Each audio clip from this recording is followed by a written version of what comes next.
Chief Khalid Abiola wasn't just a man, he was a legend. In Lagos, his name was synonymous with power. His influence stretched across oil fields, skyscrapers, tech startups, and the seas. He didn't walk into a room, he owned it. When Khalid spoke, even the most powerful people would listen. He was like a king, his throne made not of gold, but of businesses, ships and connections that spanned the globe.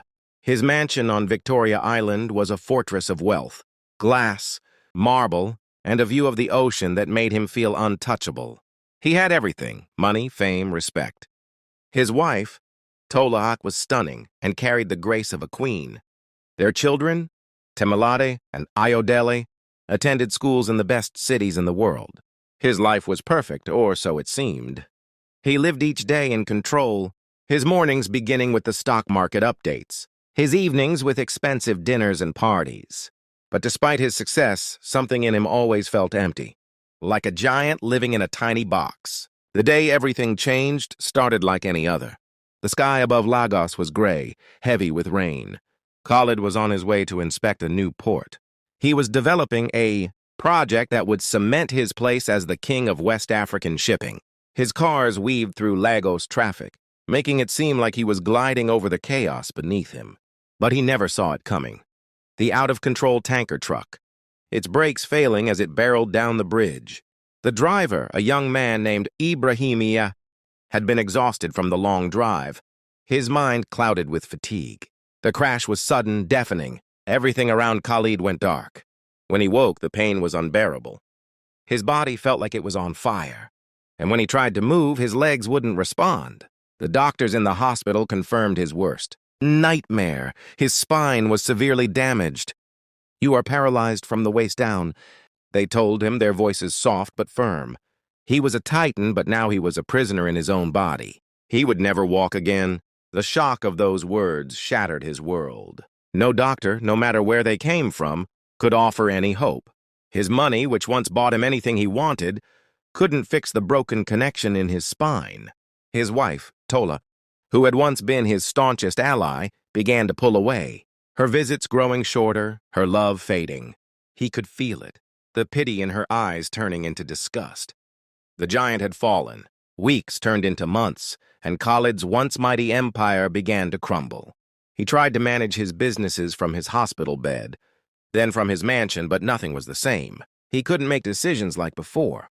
His mind was clouded with pain, and his body was trapped. He sold off his companies, his properties, everything he once held dear. His life, once full of power and prestige, had become a slow march toward despair. Far away in the Makoko slum, a different world existed.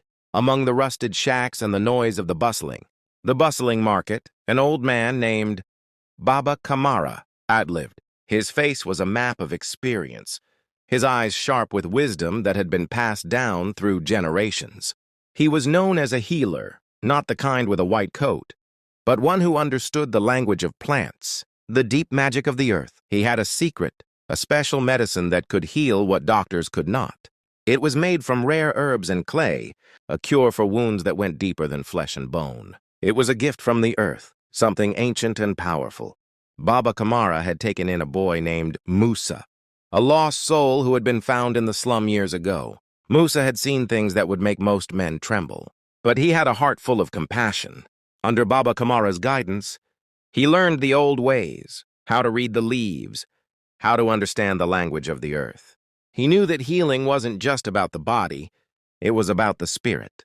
When a person's spirit was broken, only the earth could heal it. One day, a story reached them of a man who had once ruled the city, a man who had everything but was now broken, trapped in a wheelchair. Baba Kamara listened intently. He had heard of Khalid Abiola, the titan who had fallen. The earth of life, Baba Kamara's sacred medicine, could heal his body, but it could not fix the broken spirit. The pride, the anger, the fear. Only Khalid could heal those wounds. But Musa, the young boy, was determined. He believed that the medicine could help, that it was a gift he had to share, even if the world wouldn't understand. So, with a package of leaves containing the precious paste, Musa made his way to the mansion of Khalid Abiola. The trip felt like crossing into another world. As he approached the grand gates, he was stopped by the guards, who mocked him for his simple clothes, his bare feet. But he didn't back down. He had a purpose. David, the house manager, saw something in Musa's eyes. He had seen so many people try to deceive Khalid, offering empty promises. But this boy was different. There was no greed in his eyes, no desperation. He was just a messenger. David made a decision, one that didn't make sense but felt right. He let the boy in. Inside, Khalid, now a shadow of his former self, was waiting in his wheelchair. His once mighty presence diminished. Musa stepped forward and offered him the medicine. Khalid sneered at it, thinking it was a joke. "What is this?